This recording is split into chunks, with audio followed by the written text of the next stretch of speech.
आप सभी के हृदय में विराजमान परमात्मा को मेरी राम राम।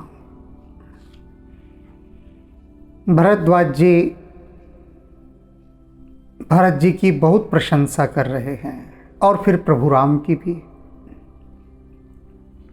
और अब वे भरत जी से कह रहे हैं कि राम जो तुमसे इतना प्रेम करते हैं ना, इसमें राम की कोई बड़ाई नहीं है।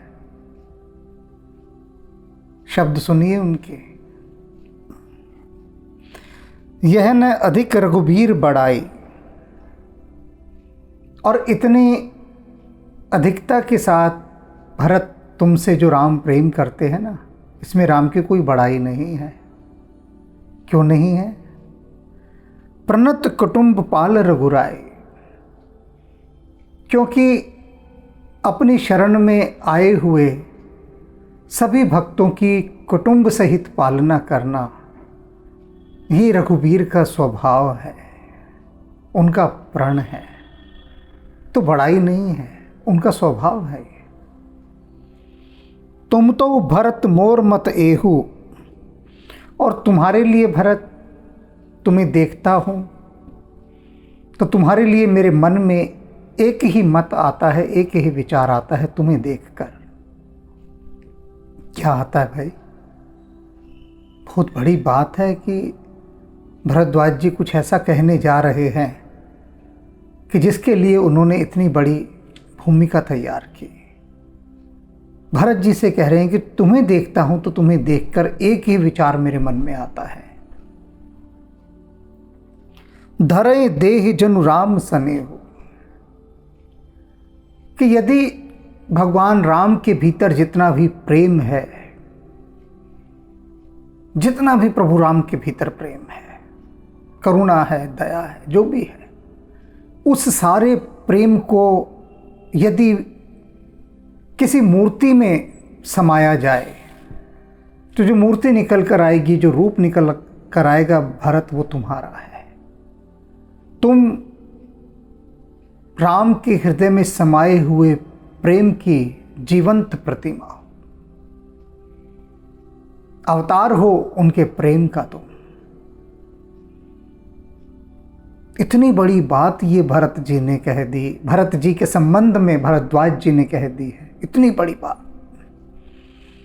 कि इस बात को समझने के लिए ही हमारी बुद्धि बहुत छोटी है, बहुत छोटी है। नहीं तो प्रयास करके देख लीजिए, अगर समझ सकते हैं तो।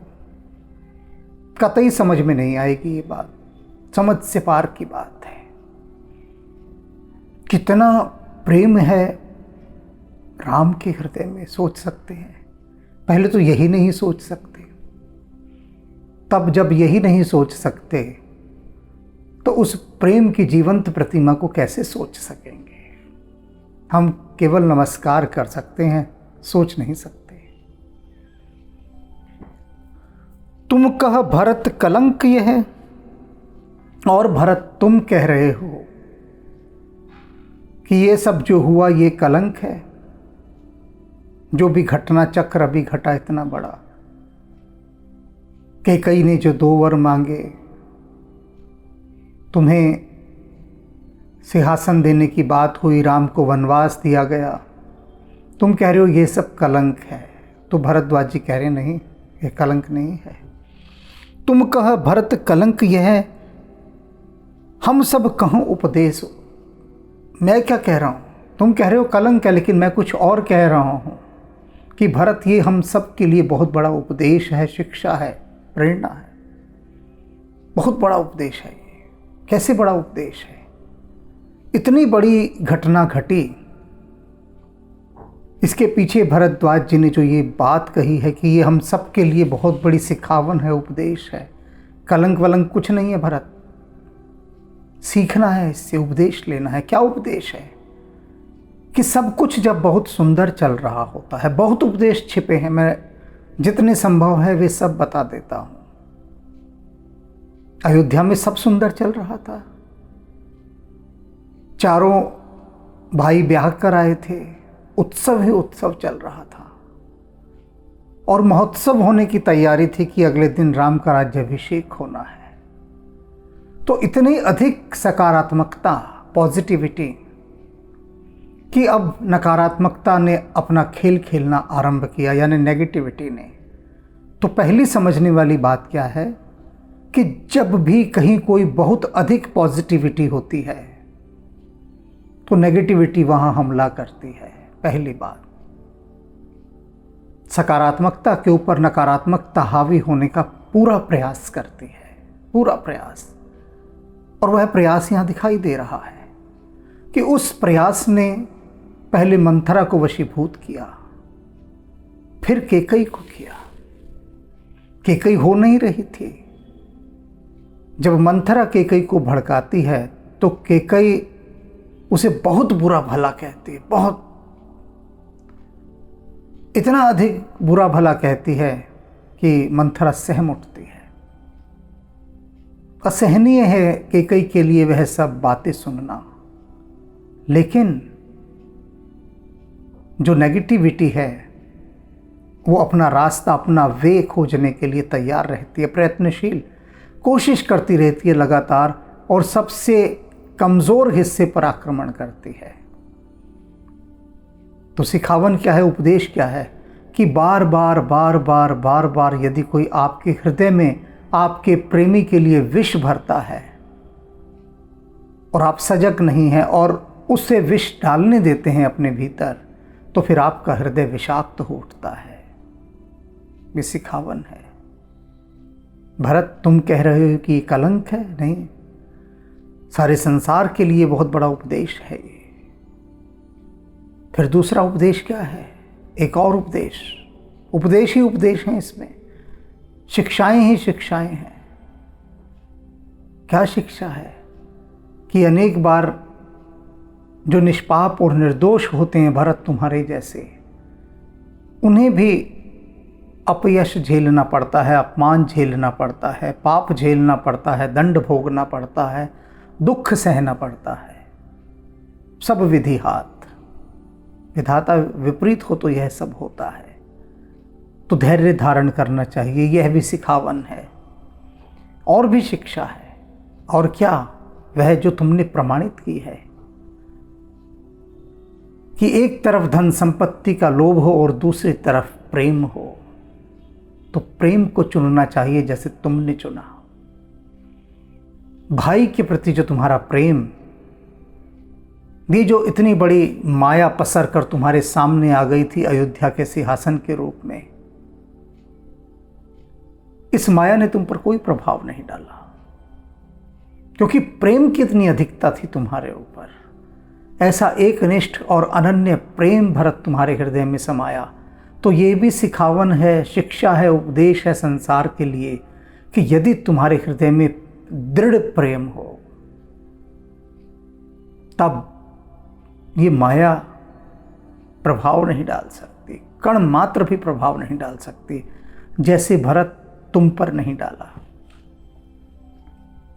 तो इसलिए भरत, तुम कहते हो यह कलंक है, मैं कहता हूं कि यह उपदेश है बहुत बड़ा।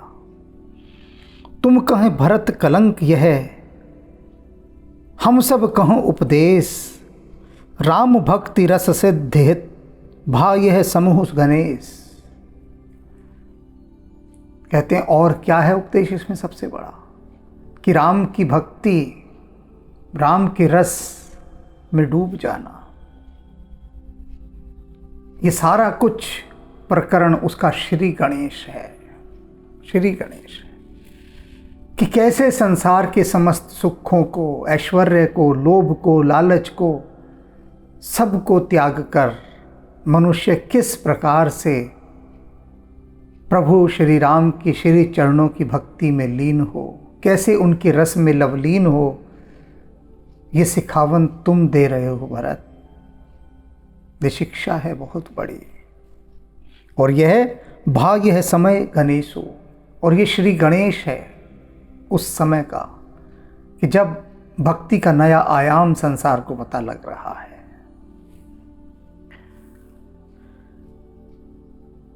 नव बिदु विमल तात जस त्योरा, कहते हैं पुत्र, भरत, तुम्हारा जो यश है जानते हो कैसा है? जैसे कि कोई नूतन उज्जवल चंद्रमा खिल गया हो आकाश में, निर्मल, बिल्कुल नूतन, ऐसा नूतन कि जो कभी हुआ ही ना हो। रघुबर किंकर कुमुद चकोरा, अब तुम्हारा यश चंद्रमा है। चंद्रमा के प्रेमी होते हैं चकोर और कुमुद। कुमुद पुष्प है कमल के समान, चंद्रमा को देखते ही खिल उठता है, वैसे ही चकोर। सुना होगा गीत आपने, चांद को क्या मालूम चाहता है उसे कोई चकोर। भरद्वाज जी कह रहे हैं कि भरत, तुम्हारा जो यश है ना, वह नूतन निर्मल चंद्रमा के यश के समान है। ऐसा है, ऐसा यश है तुम्हारा।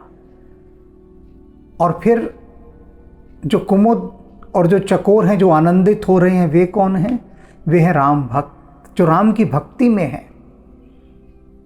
अब राम की भक्ति में जो डूबे हुए हैं, वो जब देखते हैं भरत के इस यश रूपी निर्मल चंद्रमा को, तो वे आनंदित हो जाते हैं। और इसकी क्या विशेषताएं हैं?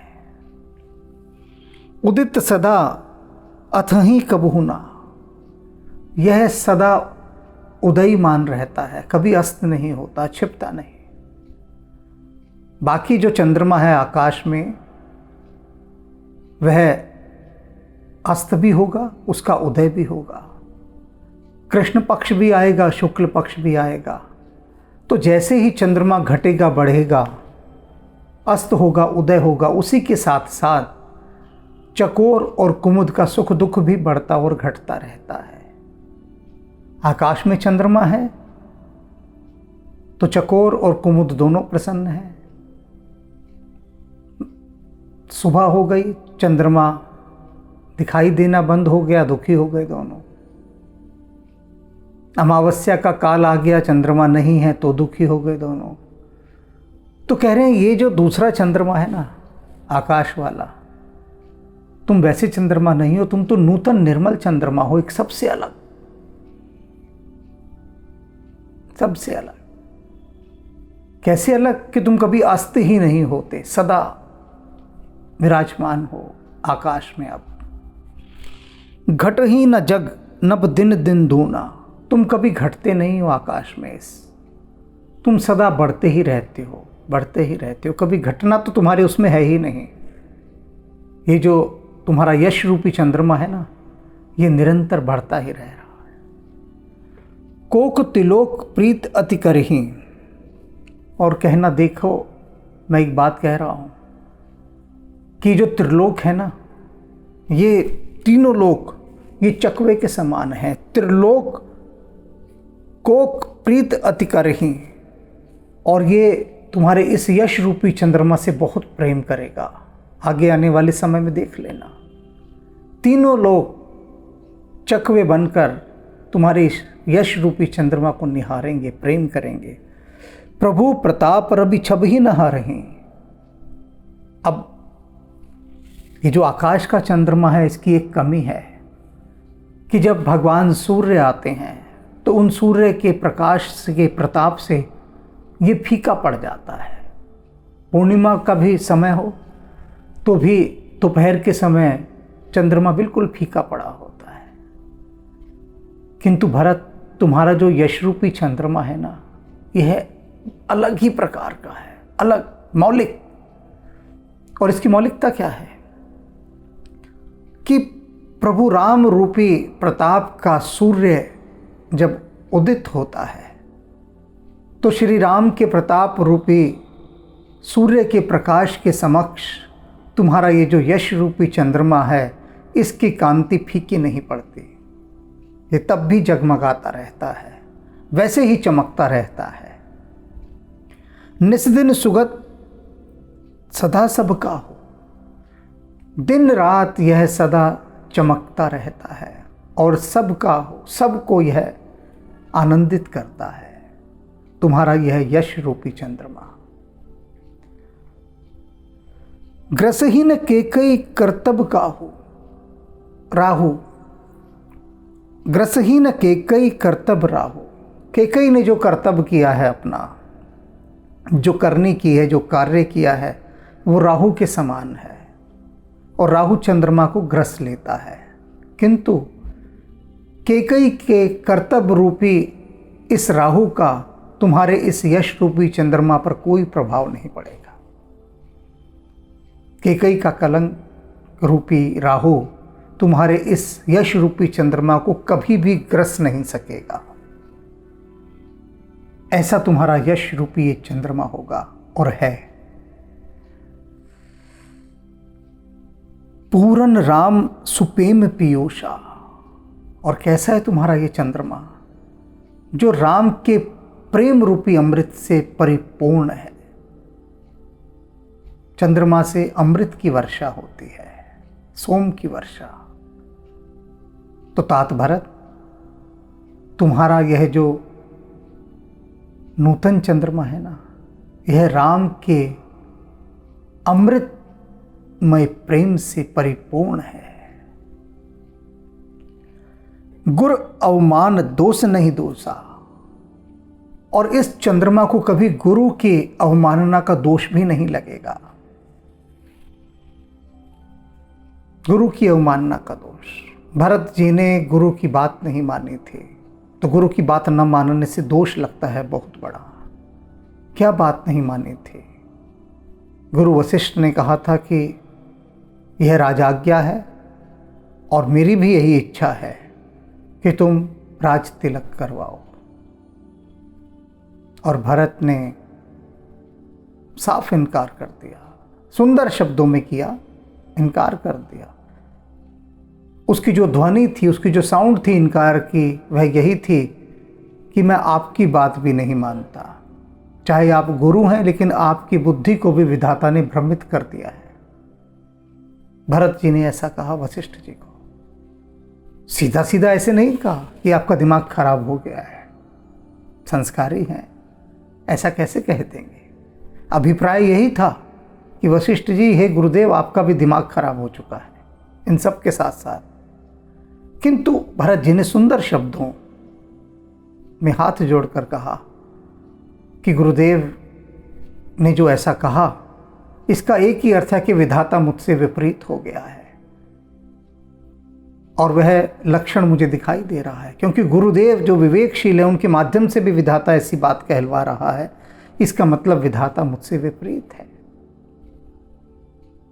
गुरु की आज्ञा को कितने सुंदर शब्दों के साथ उन्होंने नकार दिया, दोष लगता है। किंतु भरद्वाज जी कह रहे हैं कि तुम्हारा ये यश रूपी चंद्रमा ऐसा है, इसे कभी भी यह दोष नहीं दिया जाएगा कि इसने गुरु की आज्ञा का उल्लंघन किया, अवमानना की, कभी भी नहीं लगेगा। राम भगत अब अम्य अगाहो, कीन सुलभ सुधा वसुधायो। कि तुमने इस पूरी वसुधा के लिए ऐसा अमृत उपलब्ध करवा दिया है, ऐसा अमृत कि राम भगत अब अम्य अगाहो, कि राम के जो भक्त हैं इस अमृत को पीते पीते अघाएंगे नहीं, तृप्त ही नहीं होंगे। जितना भी पीते रहें भरत तुम्हारे इस राम के प्रेम का अमृत वे, किंतु कभी तृप्त नहीं हो पाएंगे, कभी तृप्त नहीं होंगे। ऐसा तुम्हारा ये अमृत है।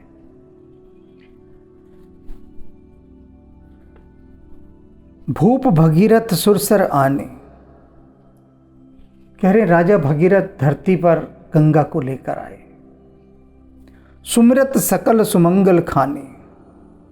और कैसी है गंगा नदी, जिसका सुमिरन करने मात्र से सारे अमंगलों का नाश हो जाता है। मंगल की खान है, ऐसी नदी है। बहुत गुणों की तो कोई चर्चा ही नहीं गंगा नदी के, इतने गुण हैं। दशरथ गुणगण बरन न जाए।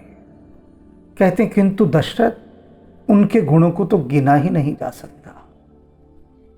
गंगा के गुण गिने जा सकते हैं, बताए जा सकते हैं, मंगल की खान है। किंतु भरत, जब मैं तुम्हारे पिता महाराज दशरथ की ओर देखता हूं तो तब एक ही बात भीतर से आती है कि दशरथ के गुणों का वर्णन नहीं किया जा सकता।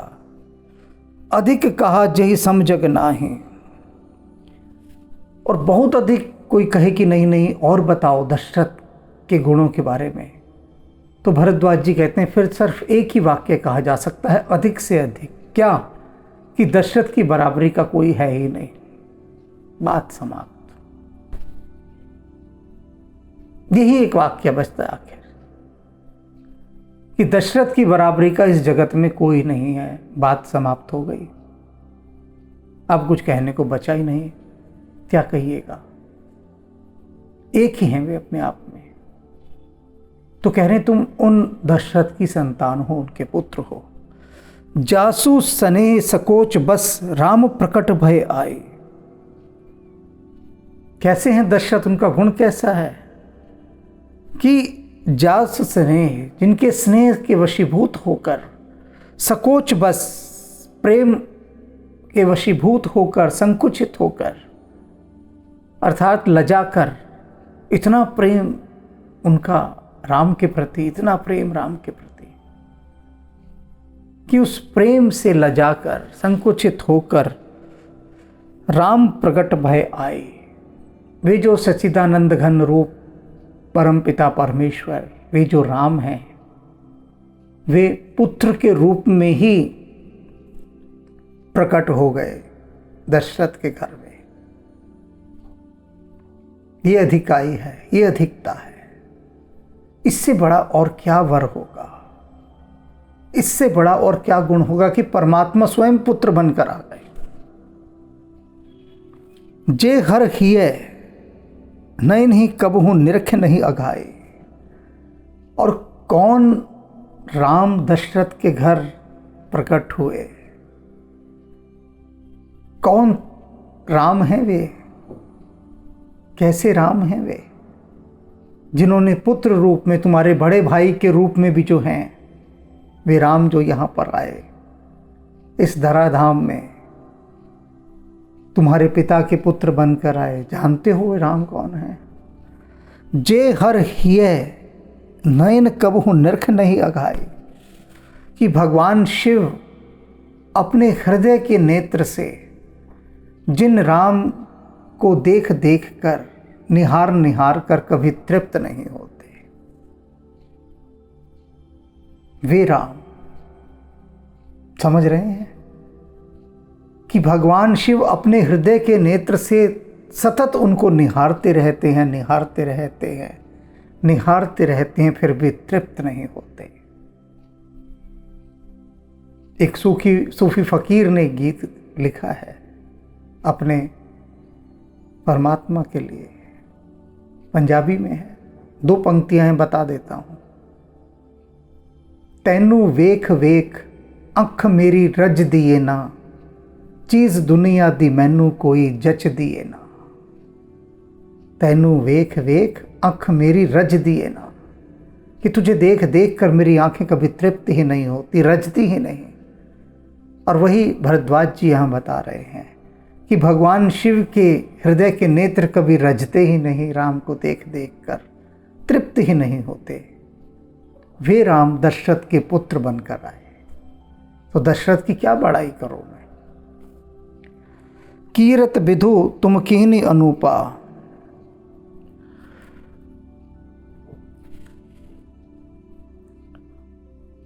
और इससे भी बढ़कर क्या किया? ये तो सब है, लेकिन इससे भी बढ़कर तुमने कीर्ति के एक अद्भुत चंद्रमा को उत्पन्न किया। कीरत विदु तुम कीनी अनूपा। दशरथ की तो बड़ाई थी ही थी, और उसमें 4 चांद तुम्हारे यश ने लगा दिए। तुमने एक नए चंद्रमा को जन्म दिया यश के।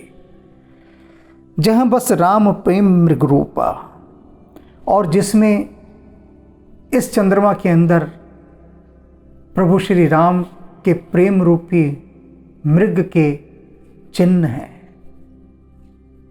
अब इसे समझिए। कभी पूर्णिमा के चंद्रमा को ध्यान से देखिएगा। कवियों का कहना है कि ध्यान से चंद्रमा को देखो तो उसमें एक हिरण दिखाई देता है, बहुत बड़ा हिरण। उसके सींग भी होंगे, मुख भी होगा, पूंछ पैर सब दिखाई देंगे। हिरण बहुत ध्यान से देखने पर चंद्रमा के अंदर दाग तो दुनिया को दिखता है, लेकिन हृदयवान लोग चंद्रमा के भीतर हिरण को देख लेते हैं। हिरण की लाइन ड्राइंग है, एक ड्राइंग हिरण की बनाई दिखाई देती है। तो भरद्वाज जी कह रहे हैं कि तुमने एक ऐसे चंद्रमा को जन्म दिया जिसके भीतर श्री राम के प्रेम का हिरण अंकित है, उसके चिन्ह दिखाई देते हैं। तात गलानी करहूं जिए जाए, हे पुत्र त्यागो इस ग्लानि को, छोड़ दो, व्यर्थ है ये ग्लानि जो तुम अपने हृदय में ढो रहे हो। और ये तुम्हारी ग्लानि ऐसी ही है जैसे डर हूं दरिद्र ही पारस पाए, जैसे कोई निर्धन व्यक्ति पारस पत्थर को पा जाए और फिर भी वो निर्धनता से डरता रहे, डर लगे उसे निर्धनता से। अरे पारस हाथ में है, लोहे को छुओ सोना बन जाएगा। एक ऐसी मशीन तुम्हारे हाथ में लग गई जो हर चीज को सोना बना देती है। पारस एक ऐसा पत्थर माना गया है कि जिस लोहे को छू दे वो सोना बन जाए। तो भरद्वाज जी कह रहे हैं कि भरत, तुम्हारे पास तो राम का प्रेम रूपी वह पारस पत्थर है कि तुम फिर भी कलंक से भयभीत हो रहे हो। यह तो वैसा ही है जैसे कोई गरीबी से भयभीत हो और हाथ में पारस हो। तो छोड़ो ये सब व्यर्थ की ग्लानि। सुनह भरत हम झूठ न कहे हैं, फिर से दोहरा दूं, शायद ना सुन पाए हो। ये भरद्वाज जी कह रहे हैं, सुनो भरत हम झूठ न कहे हैं, कि भरत सुनो मैं झूठ नहीं कह रहा। ये तो हम तुम लोग कहते हैं जो साधारण लोग हैं, ऊपर ऊपर जीने वाले सरफेस पर, बहुत हल्के और सस्ते लोग हैं हम ऐसी ऐसी बातें करते हैं कि देखो मैं झूठ नहीं कह रहा। ये हमें कहना पड़ता है कई बार। कभी किसी को कोई बात कहनी हो, क्यों कहते हैं हम कि देखो मैं झूठ नहीं कह रहा? क्योंकि हम सारा दिन झूठ बोलते हैं। इस समय सच बोल रहा हूं, इसलिए हम कहते हैं कि देखो मैं झूठ नहीं बोल रहा हूं, मैं सच कह रहा हूं। हमें कहनी पड़ती है। लेकिन इधर भरद्वाज ऋषि ये बात कह रहे हैं, सुनो भरत हम झूठ न कहे हैं। ये तो कहा ही नहीं जा सकता कि भरद्वाज जी झूठ बोलेंगे, कहा ही नहीं जा सकता। जब हम तुम भी ये बात बोलते हैं हम लोग कि देखो मैं झूठ नहीं कह रहा, तो इसका मतलब होता है कि बात कुछ हम ऐसी कहने जा रहे हैं कि सुनने वाले को लगे कि बात में मिलावट है, दोष है, कुछ खोट है बात में। इसलिए सामने वाला यह न समझ ले कि हमारी बात झूठी है, मिलावटी है, खोट से भरी है। इसलिए हम पहले ही उसे सचेत कर देते हैं, आगाह कर देते हैं, सावधान कर देते हैं कि सुनो तुम्हारी बुद्धि कहेगी कि ये झूठ बोल रहा है, लेकिन मानना मत उसकी बात, क्योंकि हम सच कह रहे हैं। अब क्या कहेंगे भरद्वाज जी, क्या बात होगी वो कि जिसके लिए उन्हें इतनी बड़ी बात कहनी पड़ी भरत जी से। सुनो भरत हम झूठ न कहे हैं, उदासीन तापस बन रहे हैं। अपने बारे में कह रहे हैं कि सुनो भरत मैं झूठ नहीं बोलूंगा, झूठ नहीं कह रहा हूं। ये बात क्यों झूठ नहीं कह रहा हूं? क्योंकि मैं अपने गुण तुम्हें बता देता हूं मैं कौन हूं। उदासीन, सबसे पहला तो गुण है कि मैं उदासीन हूं।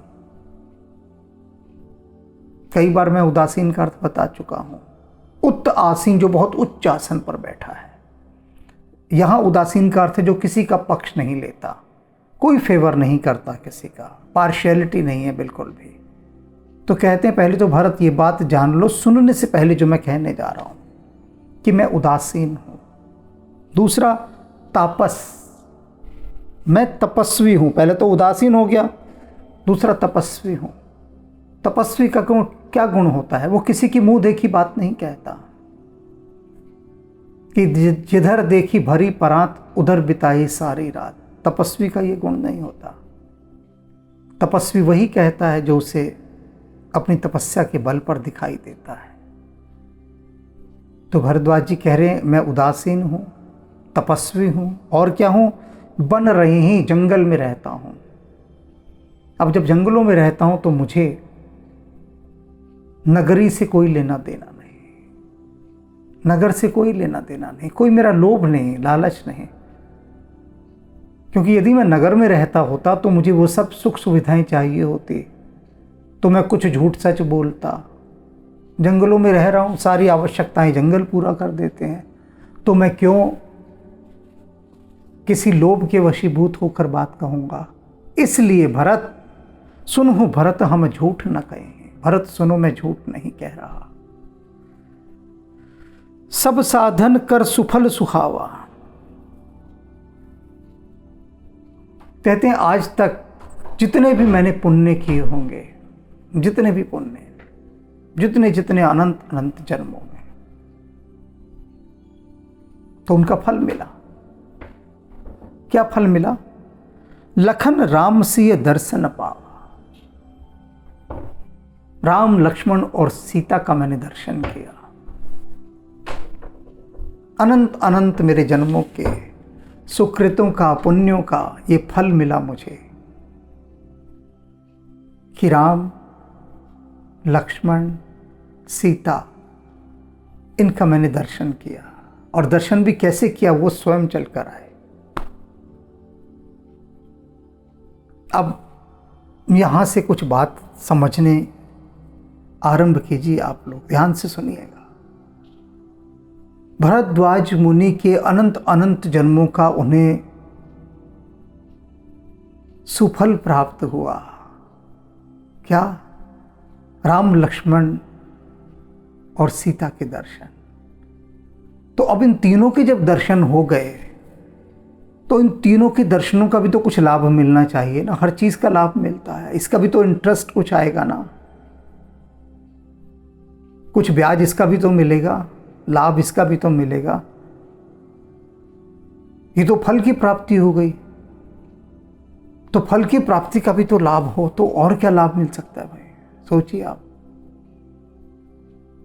अनंत जन्मों की साधना को तो फल मिल गया पुण्यों का कि राम, सीता और लक्ष्मण इनके दर्शन हो गए। अब आगे, तेहि फल कर फल दर्श तुम्हारा। राम, लक्ष्मण और सीता के दर्शन करने का मुझे जो फल प्राप्त हुआ, इसके फलस्वरूप क्या मिला कि मुझे तुम्हारा दर्शन प्राप्त हुआ। ये उपलब्धि है उन तीनों के दर्शन करने की। कितना ऊंचा स्थान भरत जी को दे रहे हैं भरद्वाज जी, कितना ऊंचा। तुम भरत, राम, लक्ष्मण और सीता, इनके दर्शनों की उपलब्धि का फल हो।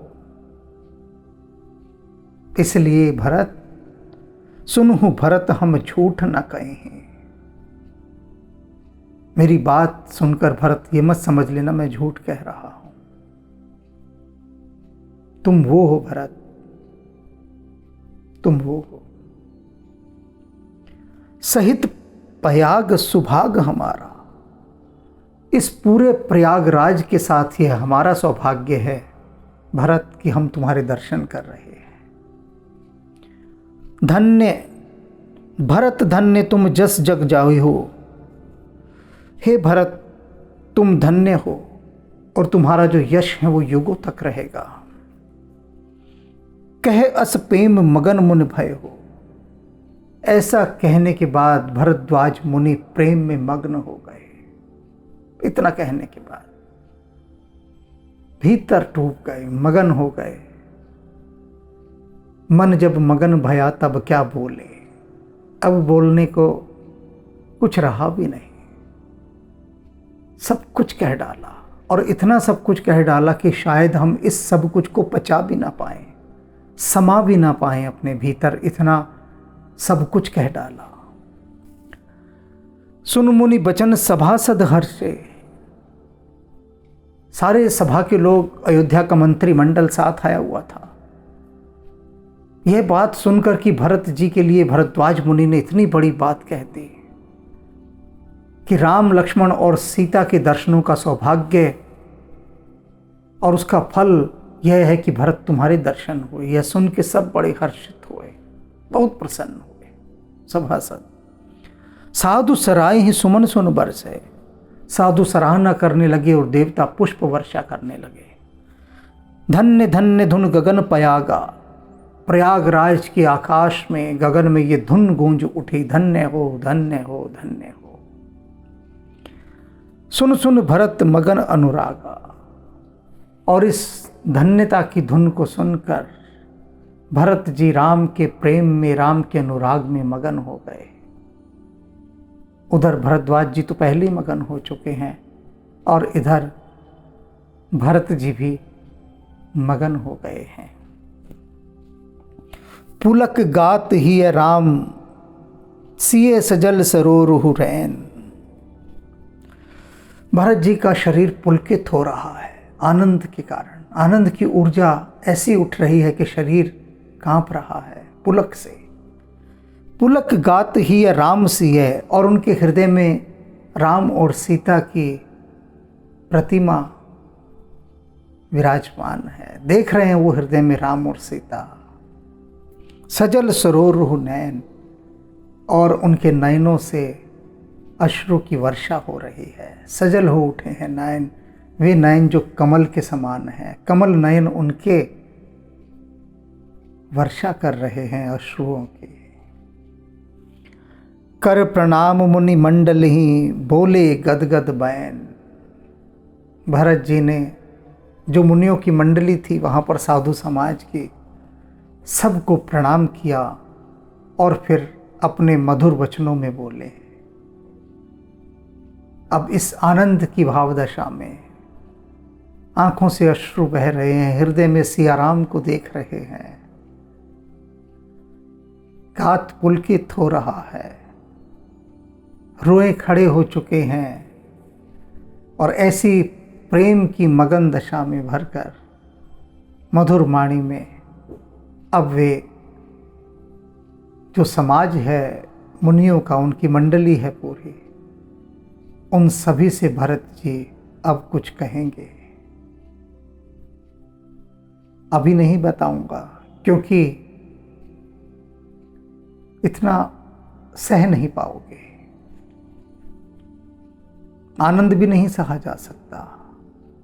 थोड़ा थोड़ा थोड़ा थोड़ा। अभी भरद्वाज जी ने जो कहा है, पहले उतना ही पी लो, उसकी ही जुगाली कर लो। आराम से बैठ के जुगाली करें, आराम से बैठ के, जैसे गाय करती है ना, सब चारा खा लेती है, फिर उसका चरवण करती है, जुगाली करती है। ऐसे ही अब आप कीजिए जुगाली। कि भरद्वाज जी क्या कह गए, क्या बात कह दी इन्होंने। ऐसी बात जो कभी कही नहीं गई, जो हमारी कल्पना में भी कभी नहीं आ सकती थी, ऐसी बात भरद्वाज जी ने भरत जी के लिए कह दी। सुन तो लिया आपने इस बात को, अंदर भी ले गए, लेकिन अब जुगाली कीजिए उस बात को समझने के लिए। बार बार प्रयास कीजिए, प्रयास कीजिए, लेकिन समझ में धेला नहीं आएगा। मैं ये भी बता दूं, कह रहा हूं समझने का प्रयास कीजिए, धेला समझ नहीं आएगा, लेकिन फिर भी प्रयास कीजिए। क्योंकि प्रयास करते करते करते जब इतना आप व्याकुल और विचलित हो जाएंगे कि कुछ समझ में नहीं आ रहा, फिर हृदय के द्वार खुलेंगे। अभी ऊपर कहा था ना कि राम को भगवान शिव अपने हृदय के नेत्र से देखते हैं। तो भरत जी के प्रेम को समझने के लिए आपको हृदय के नेत्र खोलने होंगे, मन की आंखें खोलनी होंगी। खोलिए खोलिए, समय है, अभी समय है। कल बताएंगे कि भरत जी क्या कह रहे हैं। सीताराम सीताराम सीताराम कहिए, जाहि बिध राखे राम ताहि बिध रहिए। सीताराम सीताराम सीताराम कहिए। जाहि बिध राखे राम ताहि बिध रहिए। सीताराम सीताराम सीताराम कहिए। सीताराम सीताराम सीताराम कहिए।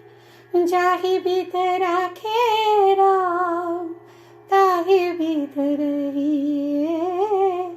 जाहि बिध राखे राम ताहि बिध रहिए।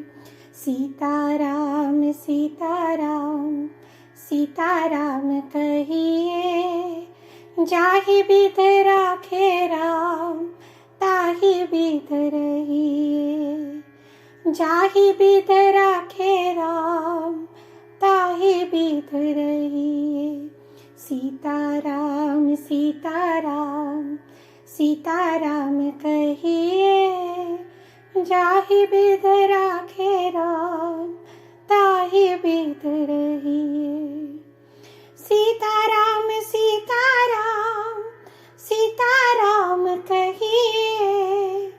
सीताराम सीताराम सीताराम कहिए।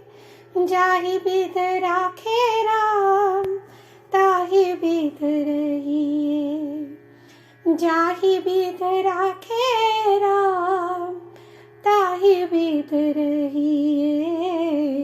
सीताराम सीताराम सीताराम कहिए। जाहि बिध राखे राम ताहि बिध रहिए। जाहि बिध राखे राम ताहि बिध रहिए।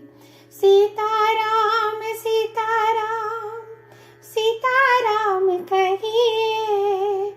जाहि बिध राखे राम ताहि बिध रहिए। जाहि बिध राखे राम ताहि बिध रहिए। सीताराम सीताराम सीताराम कहिए। जाहि बिध राखे राम ताहि बिध रहिए। जाहि बिध राखे राम ताहि बिध रहिए। जाहि बिध राखे राम ताहि बिध रहिए।